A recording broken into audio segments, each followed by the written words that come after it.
A'udzubillahi minasyaitonirrajim. Bismillahirrahmanirrahim. Assalamualaikum warahmatullahi wabarakatuh. Alhamdulillahirabbil alamin wa bihi nasta'in ala umuri dunya waddin wassalatu wassalamu ala asrofil anbiya'i wal mursalin sayyidina Muhammadin wa ala alihi wa ashabihi ajma'in. Ya alim Allahumma alimna ma yanfa'una wa anfa'na bima 'allamtana wa zidna ilma wa arina al-haqqa haqqan warzuqna ittiba'ah wa arina al-batila batila warzuqna ijtinabah. Rabbana zidna ilman warzuqna fahman warizqan thayyiban wa amalan mutaqabbalan ya ghafur rabbana innana amanna faghfir lana dzunubana wa qina adzabannar.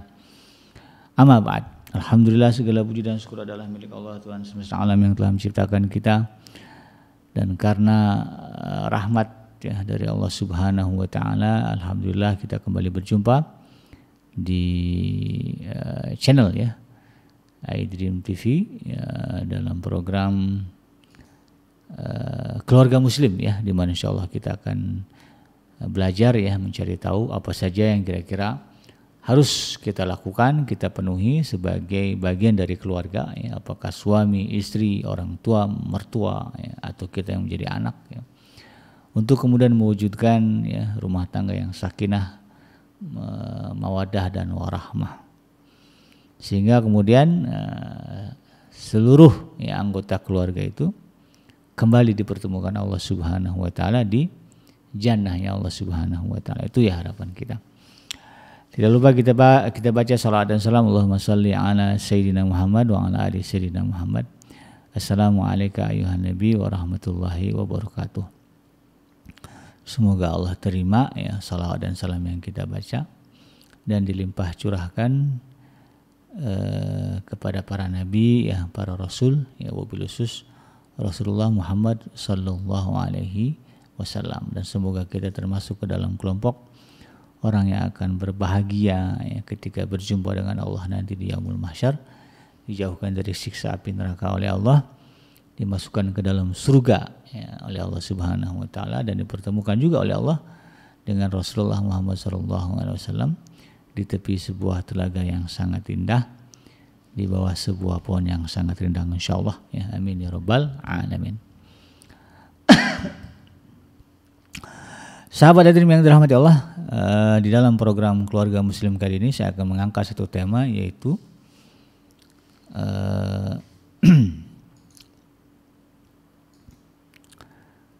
anak itu butuh kehadiran orang tua. Nah, ini bahasa lainnya adalah kita harus menyadari kebutuhan apa yang menjadi hak anak-anak kita untuk kita penuhi.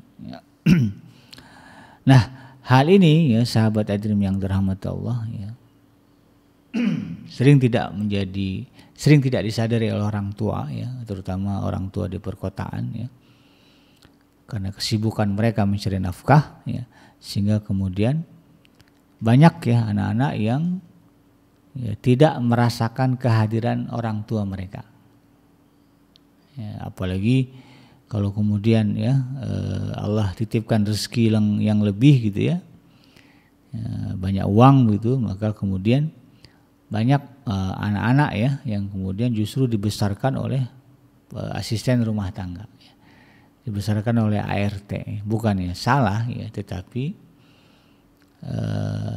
tentu tidak pada track yang seharusnya.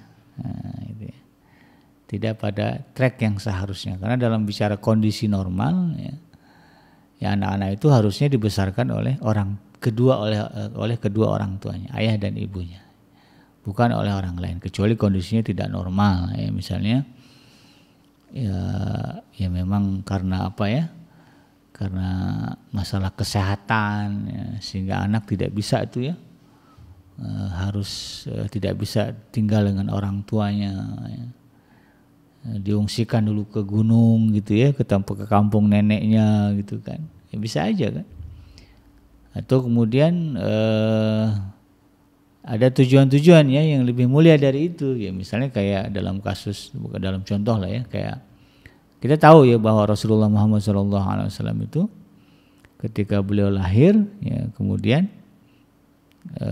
Sayyidah Aminah ya, ibunda Rasulullah SAW kan tidak bisa memberikan ASI gitu kan, maka kemudian dicarikanlah ya ibu susu, yaitu Sayyidah Halimah Sa'diyah Ya, maka disusukan kepada Sayyidah Halimah Sa'diyah, dibawa itu ya ke kampungnya ya, kampung Bani Sa'adah ya. Selama 4,5 tahun kalau salah ya, 4 tahun gitu ya. Setelah itu kemudian baru dikembalikan ke Sayyidah Aminah ya. Jadi masa kecilnya Nabi Muhammad itu memang jauh dari ibunda gitu ya. Karena situasi itu tadi ya, beliau tidak bisa menyusui, dan kemudian tradisi dari bangsa Arab ketika itu ya, atas nama ya untuk mencapai perkembangan yang maksimal ya, untuk meraih perkembangan yang maksimal untuk anak-anak mereka ya, itu diungsikan ke gunung, karena di Mekah ketika itu sudah banyak polusi gitu kan ya. Situ udara juga lebih panas, kalau di gunung kan sejuk, sehingga anak-anak ini lebih sehat, lebih kuat gitu kan. Itu kan ada hajat di sana. Tapi setelah itu kemudian kalau kita perhatikan ya, bagaimana Sayyidah Aminah ya memenuhi ya, perannya sebagai ibu ya dengan maksimal, itu luar biasa ya. Ya, ada kenangan yang indah ya, yang terpatri ya dalam benak dalam pemikiran ya Rasulullah ketika beliau kecil ya. Nah, ini yang kemudian menjadi catatan penting bagi kita. Nah, karena memang ya sahabat Adrim yang dirahmati Allah, sebagaimana yang disebutkan di dalam Al-Quran ya, di dalam misalnya surah Al-Baqarah ya, ayat yang ke-233 ya. Allah Subhanahu wa taala berfirman, a'udzubillahi minasyaitonirrajim ya, wal walidatu yurdi'na auladahunna haulaini kamilaini liman arada ayyutimma radha'ah ya. Dan hendaklah para ibu ya menyusui anak-anaknya selama 2 tahun penuh, yaitu bagi yang ingin menyempurnakan penyusuan. Jadi ada perintah khusus ya terhadap para ibu, dan ini kemudian menjadi hak anak, yaitu ibu menyusui anaknya ya, selama selama 2 tahun ya, minimalnya atau maksimalnya ya, maksimalnya. Karena kalimatnya liman arada ayyutimar radha'ah ya, bagi siapa yang kemudian hendak menyempurnakan. Jadi masa menyusui yang paling sempurna menurut Al-Quran adalah 2 tahun. Ya, 2 tahun ini tentu kalimat ini ya, kalau kita ikuti tentu ada hikmah tersendiri gitu kan.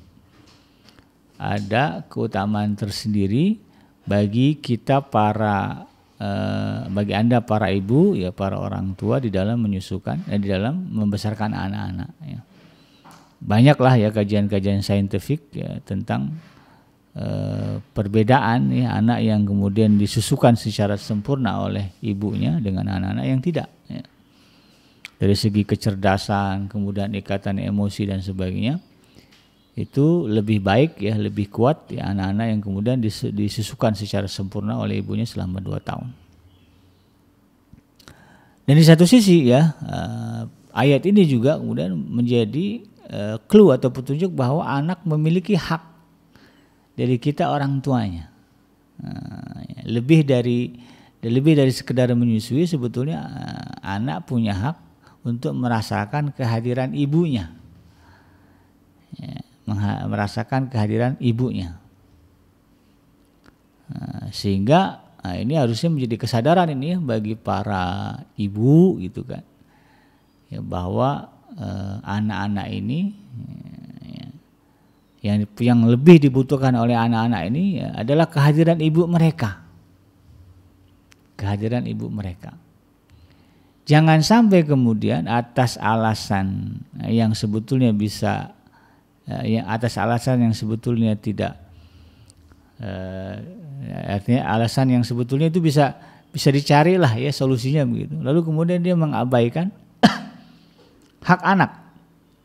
Misalnya yang sering terjadi di zaman sekarang adalah banyak para ibu yang kemudian harus bekerja atau lebih memilih bekerja daripada kemudian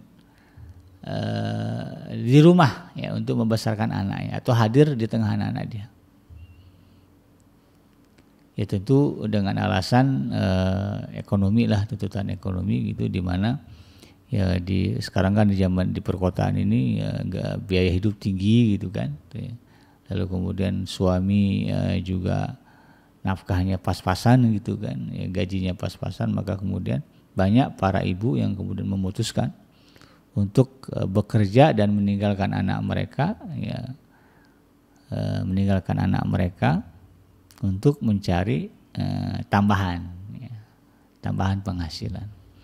Dan kadang-kadang ya yang ketika dia meninggalkan anaknya ya macam-macam tuh, ada yang kemudian ditinggalkan anaknya bersama dengan asisten rumah tangganya itu kan. Ada yang kemudian dikirim ke daycare, ya, dibawa ke daycare, kerja tinggal di daycare. Ada juga yang kemudian dititipkan di rumah orang tuanya, ya, atau mungkin di rumah saudaranya. Nah, gitu ya. Nah, ini yang kerap terjadi ya di tengah masyarakat kita.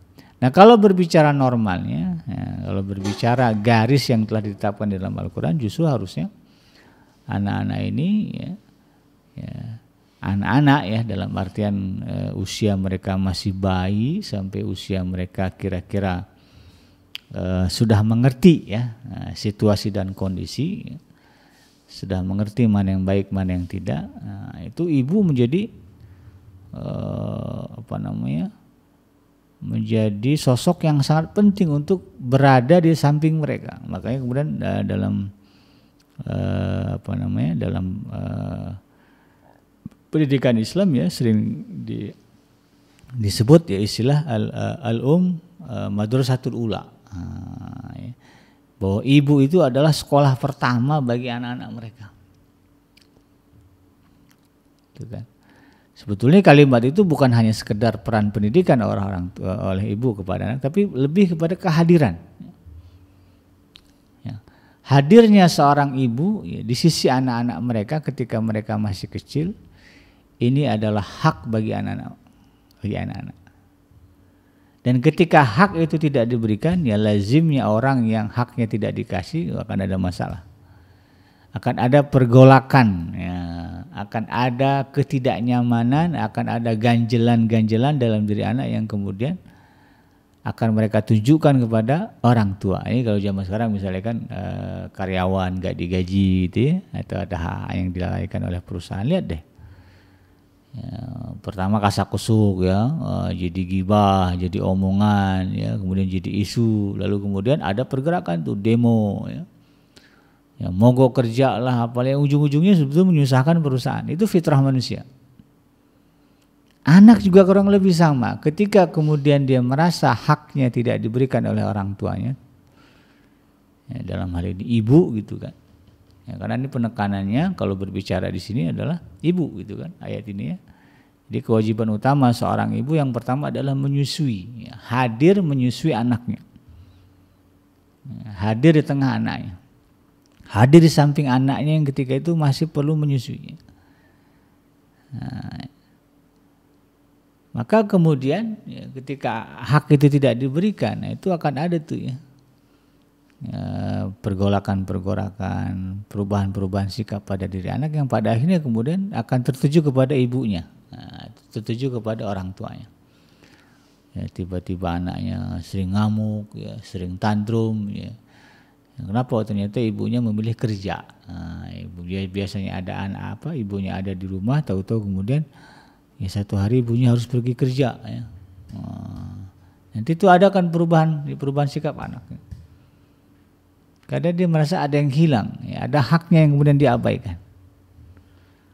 Nah, jadi ini yang kemudian harusnya disadari oleh para ibu ya, kalau ada yang menghadapi kenapa kok anak saya sekarang ini berbeda sikapnya, ya terutama setelah saya kerja. Ya, berarti kerja itu yang jadi masalah. Memang idealnya ya sahabat hadirin, kalau berbicara perintah surah Al-Baqarah di ayat yang ke-233 ini, kalau kita baca ayat sebelumnya, ya para ayah ya Allah sebutkan kewajiban adalah memenuhi kebutuhan para ibu, ya, memenuhi kebutuhan makan dan pakaian. Jadi idealnya ya rumah tangga ya keluarga muslim itu adalah keluarga yang berdiri ya atas fondasi itu tadi, bahwa adanya seorang ayah yang bertanggung jawab ya, yang siap ya bekerja ya atau berusaha untuk memenuhi nafkah ya, ibu ya kebutuhan keluarga, dalam hal ini istri dulu ya, kebutuhan keluarga. Nah kalau misalnya itu tidak ada, nah ini akan jadi masalah. Maka lahirlah kemudian fenomena ibu tunggal ya.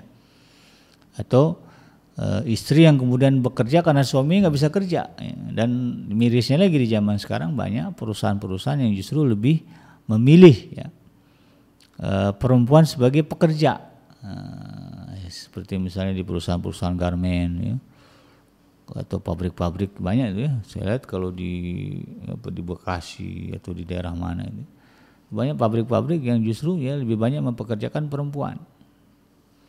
Dan ini menjadi fenomena global sih ya, di negara-negara besar sekalipun ya begitu ya situasinya, perempuan lebih dibutuhkan atau lebih dipilih ya oleh banyak perusahaan untuk bekerja di tempat mereka ya, dengan alasan perempuan ini cenderung lebih mudah diatur gitu kan, minim konflik lah. Kalau laki-laki ini kadang-kadang ada aja yang diributin, berantem lah gitu. Tapi kalau perempuan ini lebih tertib gitu.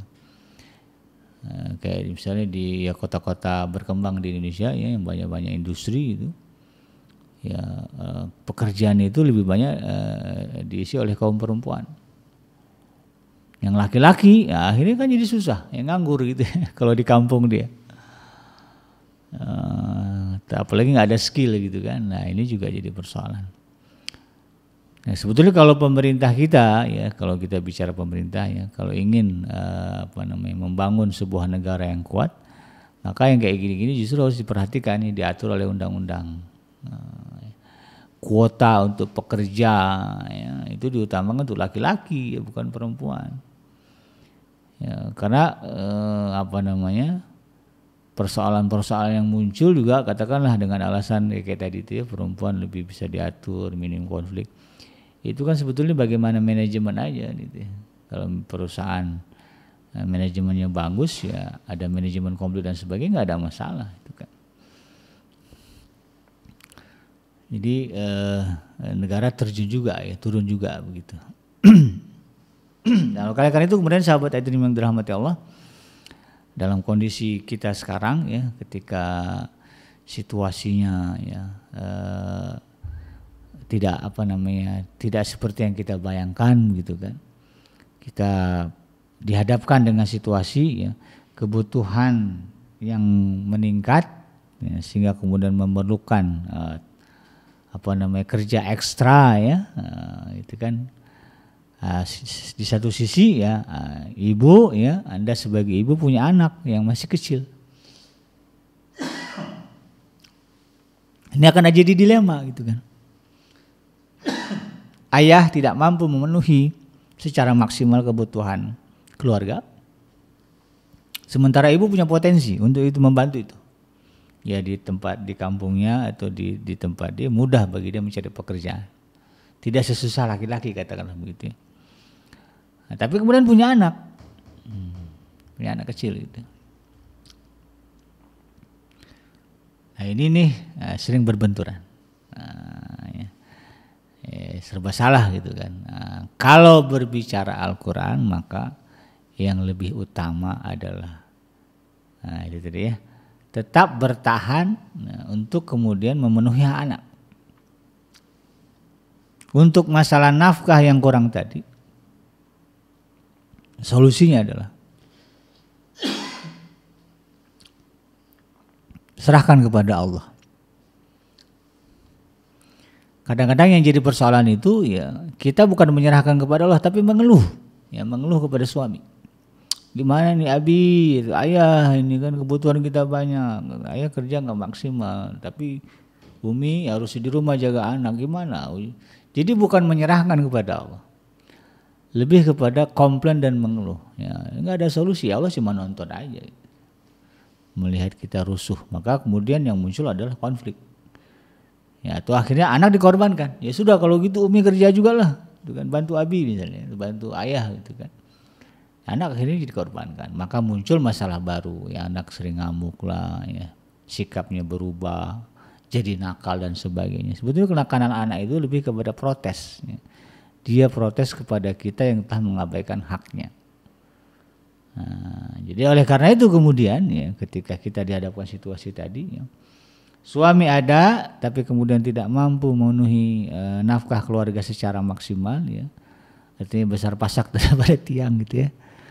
Maka kemudian orang tua ya, kalau dalam ibu ya dalam situasi memang masih punya anak kecil, lain kalau anaknya sudah tadi ya misalnya kalau udah sekolah ya sudah bisa ditinggal, itu beda cerita. Tapi kalau anak belum bisa ditinggal, maka jangan korbankan ya anak kita demi memenuhi nafkah keluarga. Nah, dan ayah ya, dalam hal ini para suami ketika menyadari ya kita berhadapan dengan situasi itu, maka kembali juga kepada Allah gitu kan. Ya Allah, saya ini punya anak kecil yang harus dinafkahi, punya istri gitu kan. Cukupkanlah nafkahku ini ya Allah. Yang munajat kepada Allah. Dekati Allah Subhanahu wa taala, bukan justru malah menjauh dengan alasan memenuhi nafkah mereka. Ya, tinggal sholat, tinggal ibadah, ya, lupa dengan kewajiban yang Allah bebankan. Tidak saum misalnya bulan Ramadan dengan alasan kerja berat. Ya kalau gitu ya makin jauh dari Allah, dan Allah akan membiarkan saja karena kita dalam kasus itu ya seolah-olah mengandalkan diri. Padahal sumber rezeki, sumber kekuatan, sumber kemudahan adalah Allah Subhanahu wa taala. Nah, jadi justru di saat yang begitu tuh, di saat situasinya terdesak, yang harus kita lakukan adalah mendekatkan diri kepada Allah. Serahkan kepada Allah, lalu kemudian bergeraklah, bekerjalah secara maksimal. Nanti akan ada solusi. Akan Allah sudah janji ya. Wa may yattaqillaha yaj'al lahu makhrajan wa yarzuqhu min haitsu la yahtasib. Kualitas ketakwaan itu yang kita tingkatkan. Maka nanti akan ada solusi ya, atas persoalan yang kita hadapi, bahkan Allah berikan rezeki dari arah yang tidak disangka-sangka. Demikian juga untuk para ibu ya, bukan kemudian sibuk komplain, mengeluh ya. Diumbar di medsos, oh, suami saya hanya ngasih, itu tidak benar. Tapi kalau mengeluh, mau curhat, mau ya, mau mau cerita banyak, ceritalah kepada Allah. Bangun di waktu malam lalu kemudian angkat tangan. Ceritalah, ya Allah ini bagaimana ya. Anak masih kecil, suami nafkah kurang, ya, kebutuhan banyak. Cerita tuh ya. Daripada komplain kepada suami ya. Lebih baik komplainlah kepada Allah. Nah, ya. Kalau suami kalau kita komplain dia nggak suka tuh ya dengerin komplain, ya yang ada dia kabur aja ya. Nongkrong sama temannya malah jadi masalah baru. Ini biarlah suami itu kupingnya dingin ya, nggak dengerin komplainan kita, karena kita komplainnya kepada Allah Subhanahu wa taala. Itu lebih benar. Dan nanti yakinlah ya ketika kita sudah menghadapkan diri kepada Allah ya. Kan situasi memang kita tidak bisa berbuat apa-apa. Kalau bukannya kita nggak mau ya, bukannya kita nggak mau kerja. Kalau kita kerja itu tadi kan kita harus meninggalkan anak yang masih kecil. Nah, tapi diam di rumah saja tidak ada apa-apa, tidak ada usaha, ya suami juga tidak terbantu situasi itu. Maka ketika kita kemudian mengadukan kepada Allah, mengeluhkan kepada Allah, yakinlah ya berdasarkan ayat tadi ya, ayat 1000 tadi, wa may yattaqillaha yaj'al lahu makhrajan wa yarzuqhu min haitsu la yahtasib. Wa may yatawakkal 'ala Allah fa huwa hasbuh. Maka siapa yang bertawakal kepada Allah ya, ya setelah dimaksimalkan takwa, bangun di waktu malam ya, ibadah diperkuat ya, kemudian wirid ya, zikir ya, zikrullahnya diperkuat ya, kemudian juga tidak kikir ya, sedekah seberapapun yang ada kita tidak lupa sedekah. Maka yakinlah ya ketika ketakwaan itu sudah dimaksimalkan, nah saat kita menyerahkan urusan itu kepada Allah, bahwa hasbuhu, maka Allah akan mencukupkan. Ya, banyaklah ya cerita-cerita orang pada akhirnya ya coba kembali kepada Allah ya dalam mengatasi persoalan hidup. Itu solusinya luar biasa. Ada istilah sekarang itu jalur langit. Nah, ini yang kemudian kita harus sadari.